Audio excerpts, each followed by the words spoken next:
से निकालते हैं तो मीटर पर सेकंड का मतलब क्या कि LT के पावर -1, जबकि अगर हम निकालते थे त्वरण का तो LT के पावर -2 लिखते थे। त्वरण का क्या लिखते थे? LT के पावर -2। तो यहाँ पर अब हम निकालेंगे किसका? वेलोसिटी का। तो इसके लिए क्या हो जाएगा? इसके लिए हो जाएगा आपका वेलोसिटी का LT के पावर -1, क्योंकि मीटर पर सेकंड के सूत्र से निकाल सकते हैं। तो यहाँ पे हो जाएगा LT के पावर -1 और यहाँ पे 2 है तो इसलिए यहाँ पे 2 लिखा जाएगा। तो अगर इसको एक ब्रैकेट में कर दें तो क्या हो जाएगा? L की पावर 2 T के पावर -2। ये तो निकल गया किसका? ये निकल गया गतिज ऊर्जा का। मतलब हमने LHS को सॉल्व किया है। अब हम किसको लेकर सॉल्व करेंगे? RHS को। तो चलिए RHS को देख लेते हैं। RHS इसको अगर सॉल्व करके देखते हैं तो इसको हम कैसे सॉल्व करेंगे? हमारा mgh इसके लिए अगर हमको निकालना होगा तो m के लिए तो मास है, तो मास के लिए आप लिख दीजिए मास के लिए m। उसके बाद g हमारा क्या है? गुरुत्वीय त्वरण है। क्या है? गुरुत्वीय त्वरण। तो गुरुत्वीय त्वरण का भी जो आपने त्वरण के लिए निकाला था, गुरुत्वीय त्वरण के लिए भी वही होगा LT के पावर -2। तो यहाँ पे लिख देते हैं LT के पावर -2। नेक्स्ट हम h हाइट की बात करेंगे तो हाइट की भी मेजरमेंट आप मीटर स्केल से ही न करेंगे। तो यहाँ पे हाइट भी एक तरह से कहा जा सकता है, लेंथ की सहायता से ही हम उसको क्या करेंगे, मतलब लेंथ ही तो हम वहाँ पे नाप रहे हैं। जैसे मान लीजिए यहाँ से आपको यहाँ तक की दूरी मेजरमेंट करनी हो तो आप मीटर से ही करोगे, ठीक है। तो यहाँ पे हो जाएगा h के लिए क्या? L।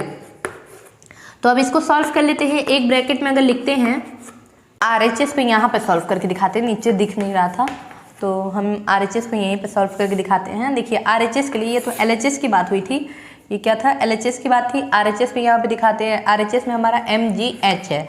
m क्या है? द्रव्यमान है। g क्या है? गुरुत्वीय त्वरण है। और h क्या है? ऊंचाई।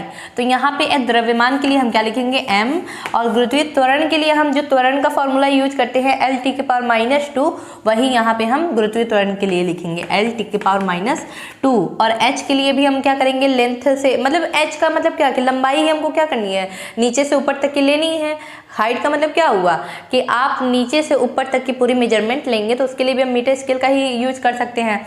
तो यहाँ पे हाइट के लिए भी हमको L लिखना होगा। अब इन तीनों को हम क्या करें? एक ब्रैकेट में लिखें तो ये हो जाएगा m ये हो जाएगा, देखिए इसका पावर 1 है ना, L ये भी कितने में है, 1 में है, इसका पावर भी 1 है और इसका पावर भी 1 है, तो क्या हो जाएगा ML2 के पावर मतलब L के पावर 2 और T के पावर -2।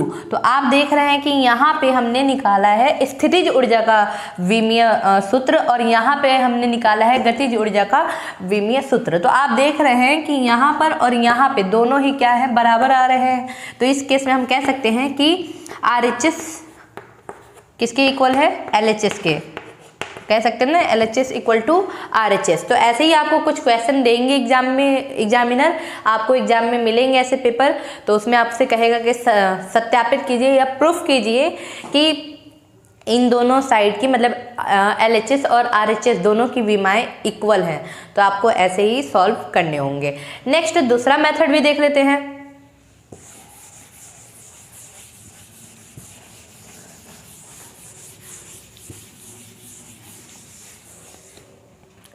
चलिए दूसरा क्वेश्चन भी हम देख लेते हैं। दूसरा जैसे आपको इक्वेशन के तौर पे भी दे सकता है, इक्वेशन लिख के S इक्वल टू आपने पढ़ा होगा गति का सेकंड नियम। गति का सेकंड नियम क्या होता है, S equal to UT plus half AT square. गति का सेकंड नियम S equal to UT plus half AT square. इसको सॉल्व करते हैं। चलिए देखते हैं। S हमारा क्या है, ये हमारा LHS है और ये हमारा क्या है, RHS है। तो S के लिए हम देख लेते हैं। S हमारा LHS, यहाँ पे LHS लेने पर या कह सकते हैं LHS को लेके सॉल्व कर रहे हैं। तो S के लिए क्या है, S हमारा विस्थापन है ना, S क्या है, विस्थापन है, या फिर सॉरी विस्थापन नहीं, दूरी कह सकते हैं। S क्या है, दूरी है। तो S अगर दूरी है तो दूरी को हम क्या कह सकते हैं कि यहाँ पे हम दूरी को मीटर से ही मेजरमेंट करेंगे, तो यहाँ पे हो जाएगा S के लिए L। नेक्स्ट अब हम RHS को लेके सॉल्व करेंगे।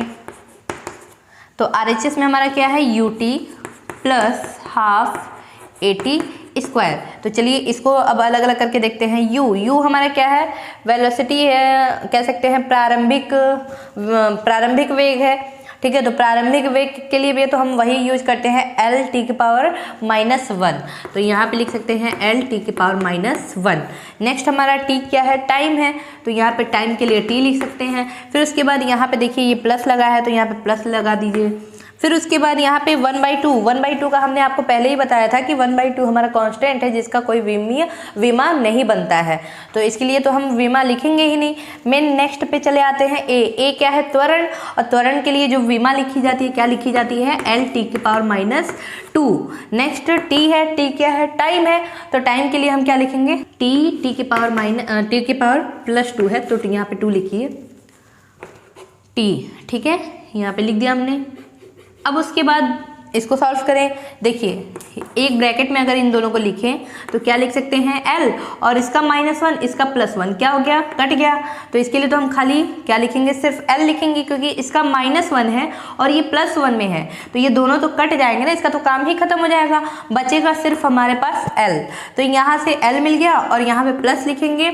और इसके बाद अगर हम इसको सॉल्व करें तो देखिए ये T के पावर 2 है और ये T के पावर -2 है, तो यहाँ पे तो प्लस माइनस आप जानते ही हैं कि कट जाते हैं। प्लस माइनस जब भी समान रहें, अगर +3 -3 ले लें तो वो भी कट के 0 देते हैं, -2 +2 लिख दें तो वो भी कट के 0 देते हैं। ऐसे ही यहाँ पे आप देख रहे हैं कि T के पावर -2 है और यहाँ T के पावर +2 है, तो ये भी कट गए, तो हमारे पास यहाँ से भी क्या मिल गया, L। तो फिर इसको अगर हम लेके देखें तो आप जानते हैं कि इसको हम क्या लिखेंगे, L, क्या लिखेंगे, L, ठीक है। तो ये भी आप देख रहे हैं कि हमारा LHS L आया है, RHS भी हमारा क्या आ गया, L। अब बहुत से बच्चे कंफ्यूज हो रहे होंगे कि अरे L एक ब्रैकेट में दिया है, दूसरे ब्रैकेट में भी L दिया है, तो इन दोनों को तो जोड़ देना चाहिए, मतलब 2L होना चाहिए। तो आपको बता दें कि 2 हमारा क्या है, कांस्टेंट है, तो कांस्टेंट को हम कहाँ लेते हैं, हम नहीं लेते हैं, क्योंकि कांस्टेंट की कोई विमा ही नहीं बनती है। तो यहाँ पे हमारा 2 जो है उसको हम नहीं लेंगे, हम किसको लेंगे, सिर्फ L को लेंगे, इसीलिए यहाँ पे लिखा गया है L, ठीक है। तो यहाँ पे हम देख रहे हैं कि हमारा LHS बराबर RHS आ रहा है, LHS बराबर RHS। तो ये तो हुआ एक क्वेश्चन, इसके पहले भी आपको सॉल्व करके दिखाया, दूसरा क्वेश्चन भी आपको सॉल्व करके दिखाया। इसके अलावा भी कई प्रोसेस है, कई मेथड हैं जिनको हम पढ़ेंगे आगे। विभिन्न भौतिक राशियों में संबंध स्थापित कीजिए, मतलब अलग अलग भौतिक राशियों में आपको रिलेशन बतानी होगी, ठीक है, रिलेशन को प्रूफ करना होगा। तो चलिए उसको जान लेते हैं।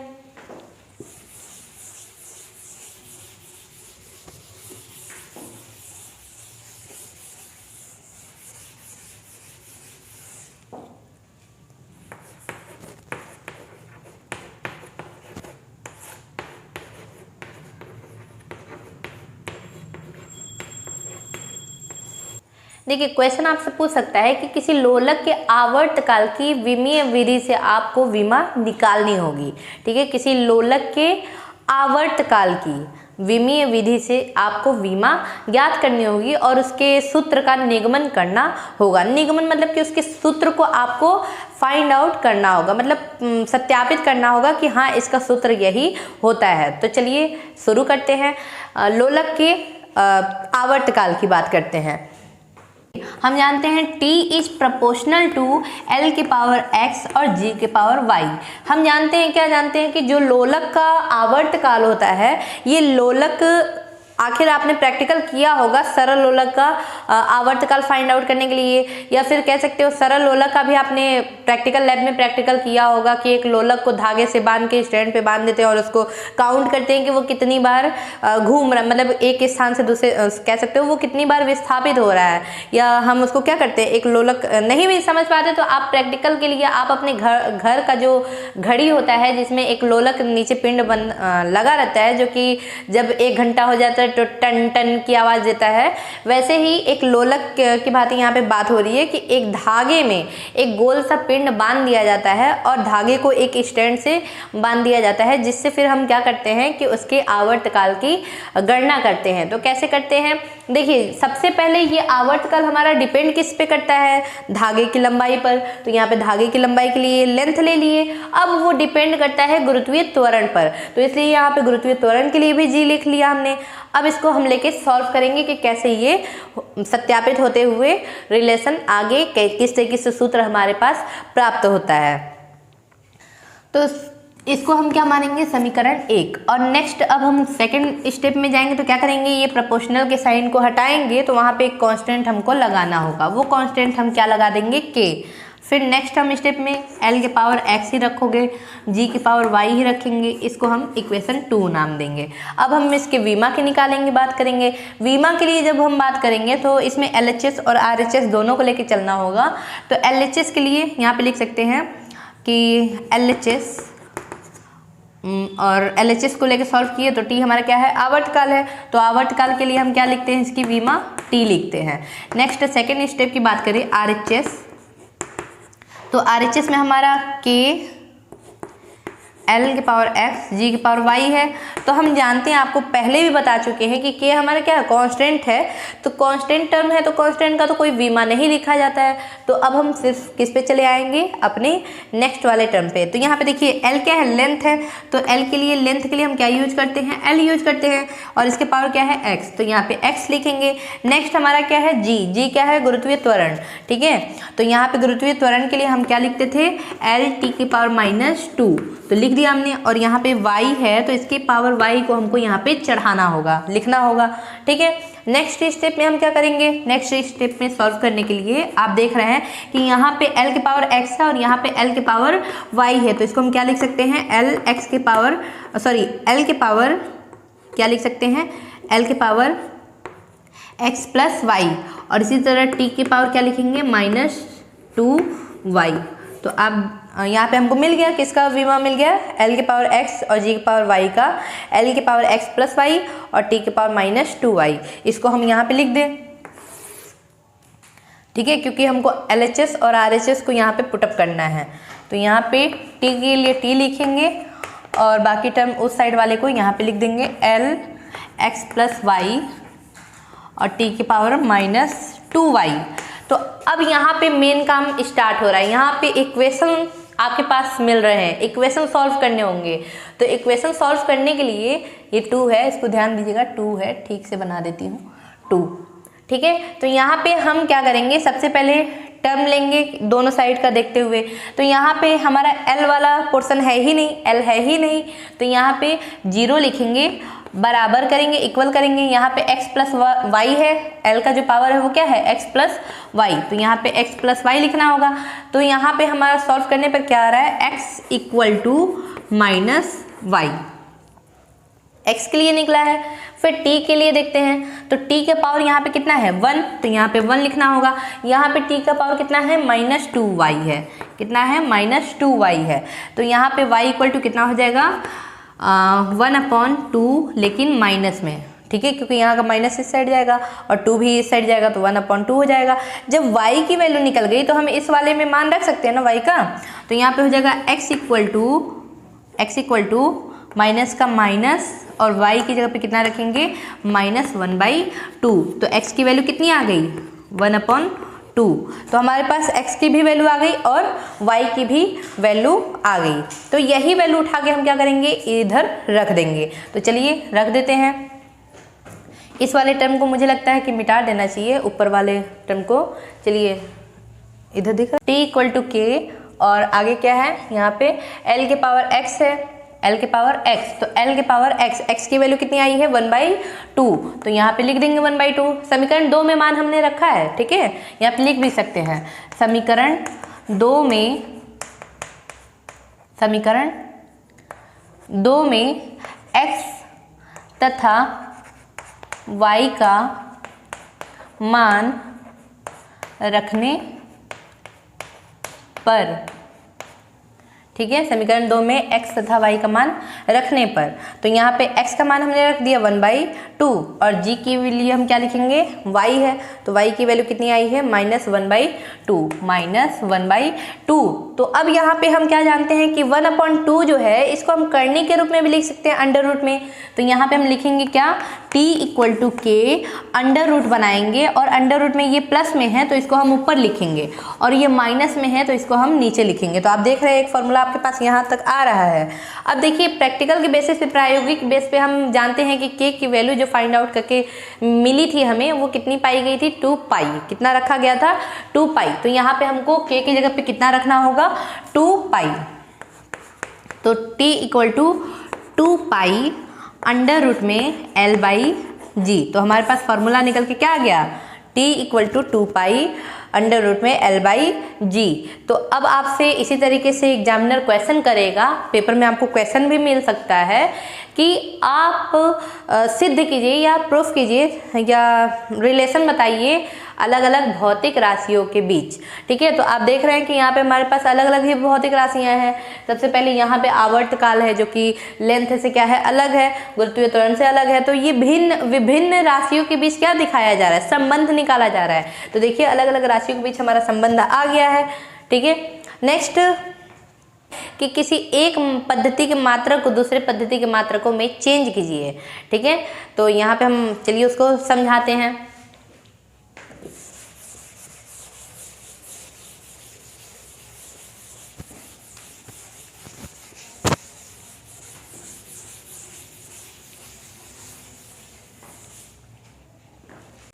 एक पद्धति के मात्रक को दूसरे पद्धति के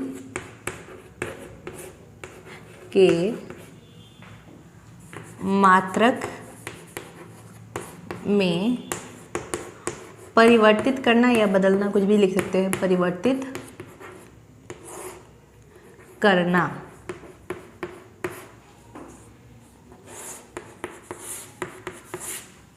ठीक है, एक पद्धति के मात्रक को दूसरे पद्धति के मात्रक में परिवर्तित करना। मान लीजिए कि एक भौतिक राशि है, ठीक है, एक भौतिक राशि जिसको हमने U1 नाम दिया और दूसरी भौतिक राशि जिसको हमने U2 नाम दिया। तो भौतिक राशि जो U1 है इसका जो मान हम लेंगे, मान लीजिए N1 ले लिया। जो भौतिक राशि हमारी U2 है इसका जो मान लेंगे, मान लीजिए हमने N2 ले लिया, ठीक है। मात्रक, पहला मात्रक हमने U1 ले लिया और दूसरा मात्रक हमने U2 ले लिया। तो पहले मात्रक का जो मान निकल के आया मेरे पास, मान लीजिए सपोज कीजिए हमने उसको N1 मान लिया और दूसरे मात्रक का जो मान हमने माना वो N2 मान लिया। तो यहाँ पे लिख सकते हैं कि माना मात्रक U1 माना मात्रक U1 तथा U2 है जिनका मान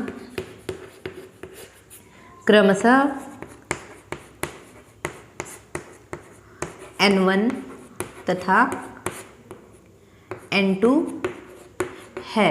तो इस कंडीशन में हम क्या लिख सकते हैं, N1 ब्रैकेट में लिखेंगे U1 equal to N2 U2 लिख दिया हमने। ठीक है, मान लीजिए कि किसी एक पद्धति में बात करें, मान लीजिए किसी एक पद्धति में कि N1 जो हमारे पास मेजरमेंट है, मतलब N1 जो मान है, तो इसका मान लीजिए कि इसकी मात्रा, एक पद्धति की बात करिए कि पहले पद्धति में मान लीजिए कि इसकी मात्रा जो है वो M1 हो जाए, इसकी लंबाई जो है वो L1 हो जाए और इसका जो समय है वो T1 हो जाए। तो उस कंडीशन में दिखाते हैं आपको। माना एक पद्धति में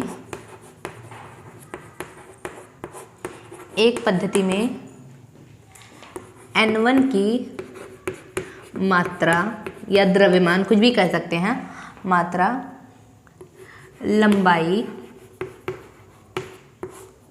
तथा समय क्या मान लिया जाए, लिया जा रहा है M,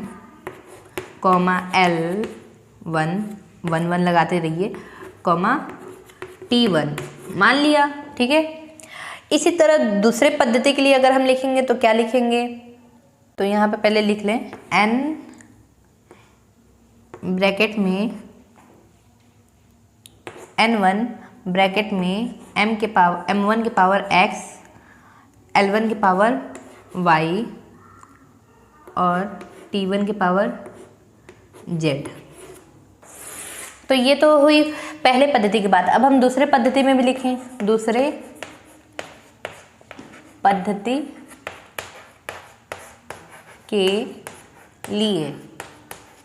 ठीक है, ठीक इसी प्रकार, ठीक है, ठीक इसी प्रकार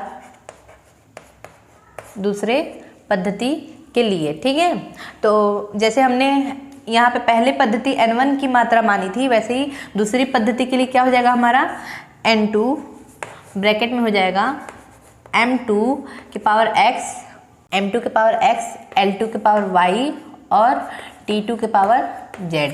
ये हो गया हमारे पास। बस हमारे पास आ गया, तो इस फॉर्मूले पे हम क्या कर दें, वैल्यू पुटअप कर दें। तो N1 है तो N1 के लिए N1 लिखिए, U1 है U1, तो U1 की जगह पे हम क्या लिखेंगे, वहाँ पे लिखा है, आप दिखा रहे हैं M1 X, L1 Y और T1 Z। ठीक है, इक्वल टू N2 U की जगह पे क्या लिखेंगे, U2 की जगह पे हम लिखेंगे ये वैल्यू। ठीक है, M2 के पावर X, L2 के पावर Y और T2 के पावर Z। ठीक है, तो यहाँ पे हमारे पास ये फॉर्मूला निकल के आ गया। यहाँ से हमको N2 की मान लीजिए वैल्यू निकालनी हो, N2 की। ठीक है, तो ये सारे टर्म को उठा के हम इस साइड करेंगे, तो N1 ब्रैकेट में क्या हो जाएगा, M1 अपॉन M2 और पूरे के होल पावर में X, फिर इसी तरह L1 बटे L2, इसके पूरे पावर में क्या लिखेंगे Y, इसी तरह T1 अपॉन T2, इसके पूरे पावर में क्या लिखेंगे Z। तो ये हमारे पास एक फॉर्मूला निकल के आया। इसी बेसिस पे हमको न्यूमेरिकल मिलेंगे करने को। तो देखिए ये पूरा मतलब सिस्टम है, जैसे इसको हमने क्या किया है कि एक सिस्टम से दूसरे सिस्टम में चेंज किया है।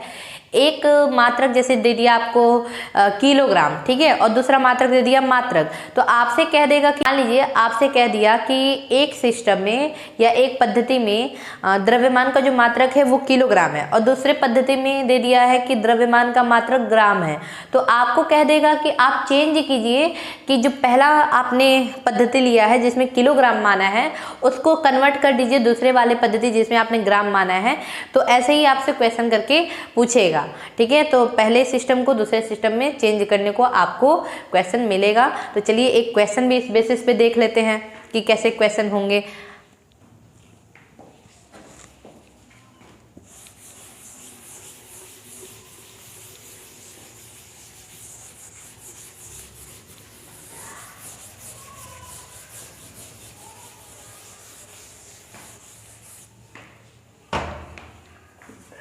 जैसे क्वेश्चन पूछेगा कि यदि वायु में ध्वनि की चाल 330 मीटर पर सेकंड है तो किलोमीटर पर हावर्स में ध्वनि की चाल ज्ञात कीजिए। क्वेश्चन आपसे क्या पूछेगा कि यदि वायु में ध्वनि की चाल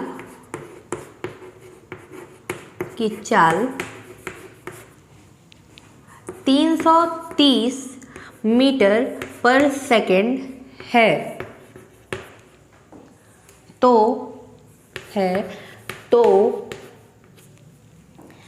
किलोमीटर पर हावर्स में ध्वनि की चाल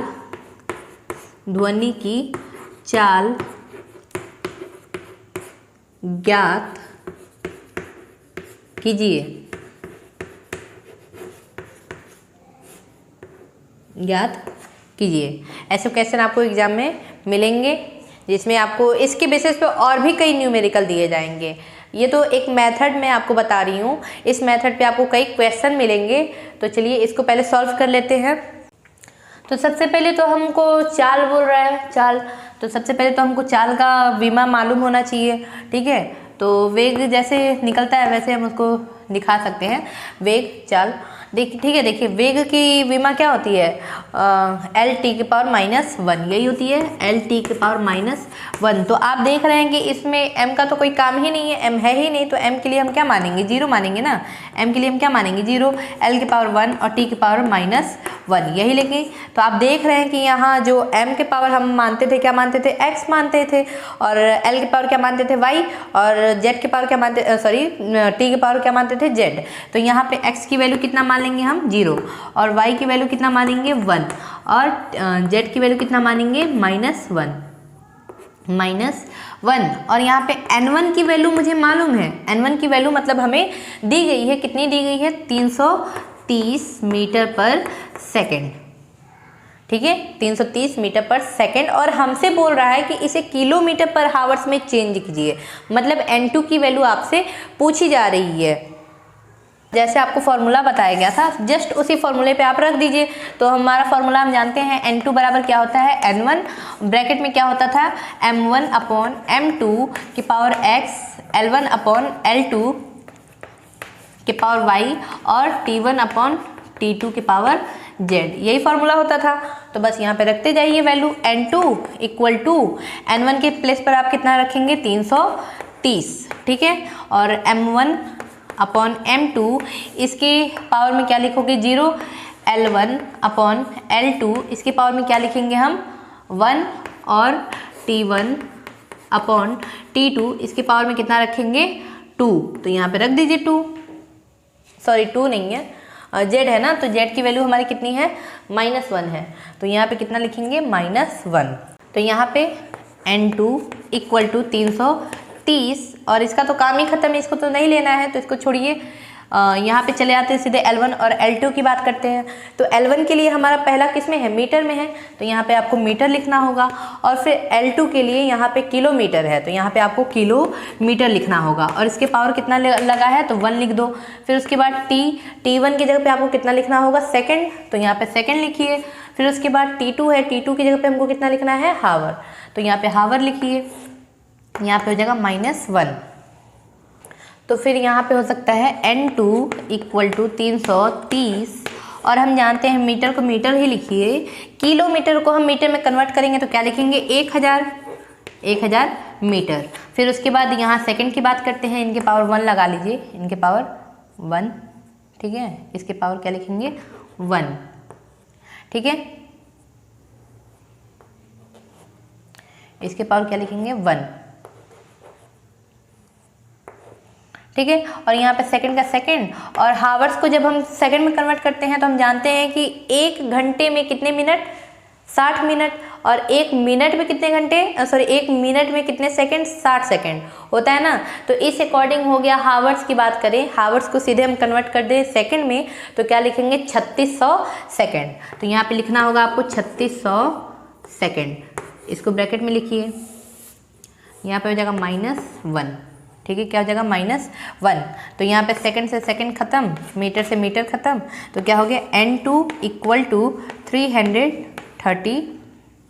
यहाँ पे हो जाएगा इनटू, इसका पावर 1 है तो इसको हम सिर्फ यही लिखेंगे इनटू, अब ये 3600 है, 3600 के पावर -1 है तो इसको हम क्या लिखेंगे 3600। तो 2 जीरो से 2 जीरो कैंसिल, यहाँ पे 1 जीरो से 1 जीरो कैंसिल, तो हमारे पास कितना निकल के आ गया 33 × 36। तो आप इसको मल्टीप्लाई कर लीजिए, तो कितना हो जाएगा 33 × 36, तो कितना आ जाएगा 1188। और हमको कन्वर्ट किस में करना था, किलोमीटर पर हावर्स में, तो यहाँ आप लिख देंगे किलोमीटर पर हावर्स। आ गया N2 की वैल्यू, मतलब एक पद्धति से दूसरे पद्धति में चेंज हो गया। तो देखिए यहाँ पे ऐसे ही आपको न्यूमेरिकल मिलेंगे एग्जाम में। तो आज हमारा क्लास यहीं पे एंड होता है और थर्ड चैप्टर विमीय विश्लेषण यहाँ पे खत्म होता है। इसके साथ साथ कुछ और भी विमीय विधि की सीमाएं भी पूछी जाती हैं, खैर ये ज़्यादा इंपॉर्टेंट नहीं है, बट आपसे जो इम्पोर्टेंट क्वेश्चन इस चैप्टर से थे वो आपको यहाँ पे बताए गए हैं। और इसके अलावा भी छोटे मोटे टॉपिक जो बच गए हैं तो कभी आगे की क्लास में उसको भी बता दिए जाएंगे। तब तक के लिए हमारा क्लास यहीं पे होता है एंड, और आएंगे नेक्स्ट क्लास में आपको नेक्स्ट चैप्टर के साथ मिलेंगे। तो जो फ्रेंड्स आज हमारे इस वीडियो को देख रहे हैं और नए हैं तो वो सबसे पहले हमारे चैनल को सब्सक्राइब करें, और यहाँ पे आपको एक लाल नोटिफिकेशन के लिए लाल बेल आइकन दिख रहा है, जिसे आपको क्या करना है, प्रेस करना है, ताकि आपको आने वाले हर एक नोटिफिकेशन आपको टाइम पे मिलते रहें और आपकी स्टडी टाइम टू टाइम होती रहे। तो चलिए आज के लिए इतना ही, फिर नेक्स्ट वीडियो में मिलेंगे नेक्स्ट टॉपिक के साथ, तब तक के लिए बाय।